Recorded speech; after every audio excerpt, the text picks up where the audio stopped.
Yes, I'm a headman. Nag-etsang ang bari tantarakan tun gaskara. Siraweza pantara pa malagas salat sare. Malagas salat yako.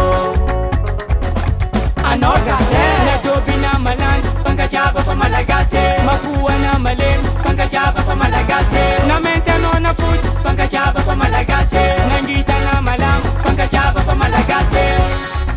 Yukong wala sa mena fubaba, Mifankatiava. Aweng Uwa bulang ami bulang kakasto ka nga chimbaala. Mifankatiava nga racara pagkazamisi Mifankaala. Alo chika Mifankatia karaton rovichiki. Engawang ilolumpo pagkazamisa sitike. Achika jama fakanga martibak nambua. Na inun ramandalo chika farkyapan ngalua. Na cara bola apa nga sayanga. Achama chimshabata simalekya lopenge.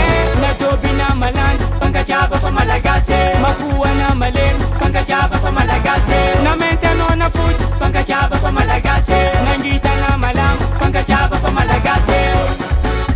Mifankatiava pa malagase. Mifankatiava pa malagase.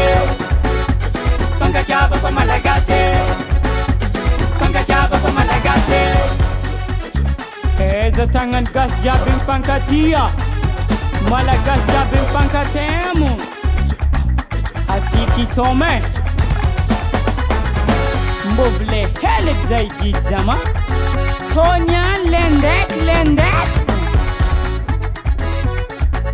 Arek Arua Telo Headman Manginengina kuranga kwa standing esan vavak soma panzaw nyani kuranga via bananga Okek pangapkava nga semitamba jabatu Isemi sara katia Ama fisun via bananga losi kay Mifankatia Gasy manangarianga fajerenti kamilam swata Samya chika utonga sengam senga sikam fuata Apa ko mitambari le palak sali Achika jab tapita Sengin mapalpalo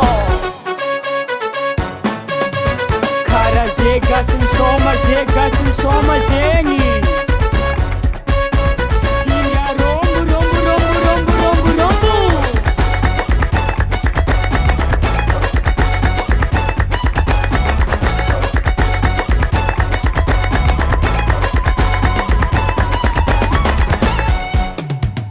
Najobi na malan, Mifankatiava pa malagase. Makuha na malim, Mifankatiava pa malagase. Na mentano na foods, Mifankatiava pa malagase. Nangita na malam, Mifankatiava pa malagase. Mifankatiava pa malagase. Mifankatiava pa malagase. Mifankatiava pa malagase. Mifankatiava pa malagase. Amor fico